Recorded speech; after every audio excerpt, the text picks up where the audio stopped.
2016 সালে 33,890 ভোটে জিতেছিলেন তৃণমূল প্রার্থী। উপনির্বাচনের ফল এই ব্যবধানকেও ছাড়িয়ে গেল। তৃণমূলের জয়ের ব্যবধান বেড়ে হল 42,526। দক্ষিণ কাঁথিতে আবারও জোড়া ফুলের জয় জয়কার।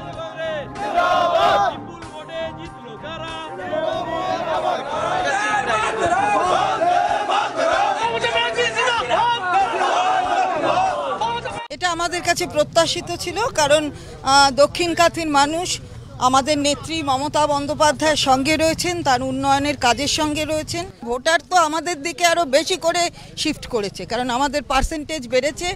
ভোট শতাংশ এক লাফে অনেকটা বাড়িয়ে বিজেপির দ্বিতীয় স্থানে উঠে এলো, জামানত বাজেয়াপ্ত হলো বাম কংগ্রেসের। তৃণমূল প্রার্থী চন্দ্রিমা ভট্টাচার্যের প্রাপ্ত ভোট 95,369। বিজেপি প্রার্থী সৌরেন্দ্র মোহন জানা পেয়েছেন 52,843টি ভোট। তৃতীয় স্থানে থাকা সিপিআই প্রার্থী উত্তম প্রধান পেয়েছেন 17,423টি ভোট। কংগ্রেসের নবকুমার নন্দ পেয়েছেন মাত্র 2,270টি ভোট।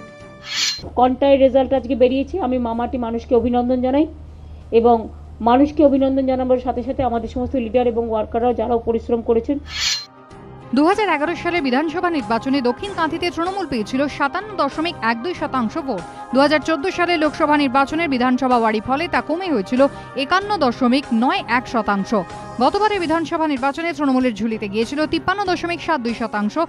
এবার সেটাই বেড়ে হয়েছে 55.89%।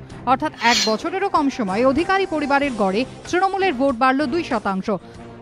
আমাদের যেটা মেন টার্গেট ছিল সেটা হচ্ছে 11 মাস আগে দিব্যেন্দু অধিকারী তৃণমূল কংগ্রেস প্রার্থী যে ভোটে জিতেছিলেন তার থেকে ভোট বাড়ানো, সেই মার্জিন টপকে গেছে। দক্ষিণ কাঁথি বিধানসভা উপনির্বাচনের ফল পঞ্চায়েত নির্বাচনের আগে তৃণমূলের মতোই বিজেপিকে উজ্জীবিত করবে বলেই মত পর্যবেক্ষকদের। সেই সঙ্গে উদ্বেগ আরও বাড়ল বামেদের। বিতনু চট্টোপাধ্যায়, আশাবুল হোসেনের রিপোর্ট, এবিপি আনন্দ।